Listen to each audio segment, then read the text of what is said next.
गेहूं में कौन सा स्प्रे मारे ताकि गेहूं में ज़्यादा से ज़्यादा बालियों की संख्या बढ़े, ज़्यादा से ज़्यादा बालियों की लंबाई बढ़े।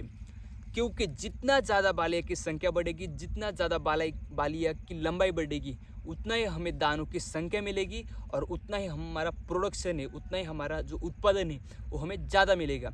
तो आज की इस वीडियो में हम यही देखने वाले हैं कि गेहूं में कौन सा स्प्रे मारें ताकि हमारे जो गेहूं की बालियों की संख्या है वो ज़्यादा से ज़्यादा बढ़े।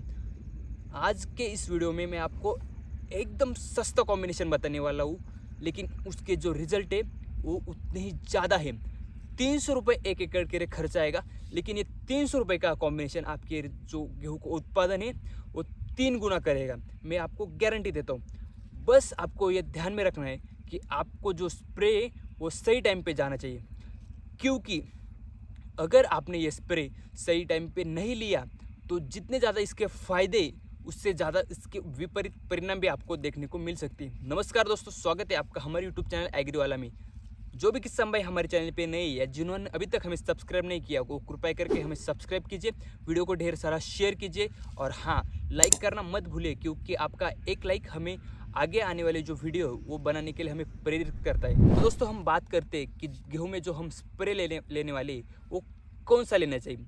तो गेहूं में जो स्प्रे लेने वाले हैं उनमें हमें एकत्रितपणे 3 उत्पादन का इस्तेमाल करना है। उसमें पहला जो उत्पादन है वो पीजीआर होने वाला है, दूसरा एक टॉनिक का इस्तेमाल करना है और तीसरा हमें एनपीके ग्रेड का इस्तेमाल करना है। पीजीआर में हम इस्तेमाल करने वाले जिब्रेलिक एसिड। जिब्रेलिक एसिड आपका सेल डिवीजन का काम बहुत जल्दी से करता है और जितनी ज़्यादा सेल डिवीजन होगी उतना ही ज़्यादा बालियों की जो लंबाई है वो बढ़ेगी।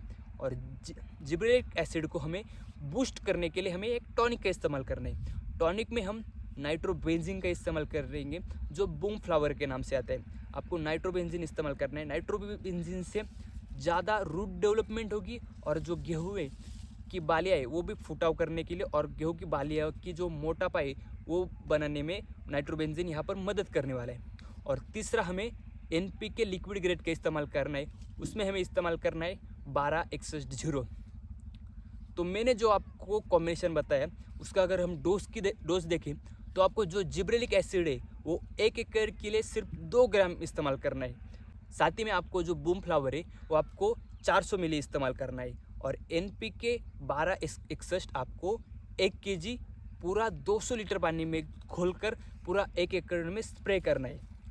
तो दोस्तों, जो हमने स्प्रे देखा वो अगर सही टाइम पे गया तो उसके रिज़ल्ट बहुत बढ़िया मिल सकते हैं, लेकिन ये अगर सही टाइम पे नहीं गया तो उसके हमें दुष्परिणाम भी देखने को मिल सकते हैं। इसलिए सही टाइम पे जाना इम्पोर्टेंट है। सही टाइम कौन सा? जब हमारे गेहूँ की जो बालियाँ है वो निकल रही होती है, लगभग 30 से 35 दिन या 40 दिन में अलग अलग वैरायटी का अलग अलग टाइम है।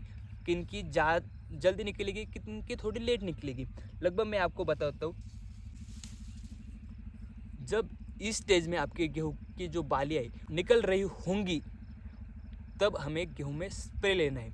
मतलब 20-30% तक आपको ये जब बालियाँ दिखेंगी आपकी गेहूं में तब भी आपको यह स्प्रे लेना है। अगर आपने यह स्प्रे थोड़ा लेट ले लिया, मतलब पूरा बालियाँ निकल रहा है और फिर आप स्प्रे ले रहे हो, तो होगा क्या कि जो दानों का है ना वो जो साइज है वो कम रह जाएगा और दानों का साइज छोटा रहेगा। लेकिन इस स्टेज पर अगर आपने स्प्रे लिया, जब हमारी जो गेहूं की बालियाँ है वो 20-30% हमें खेत पर दिख रही है, तब आपने अगर ये स्प्रे लिया तो आपके जो उत्पादन है वो 2 से 3 गुना बढ़ेगा। मैं गारंटी देता हूँ।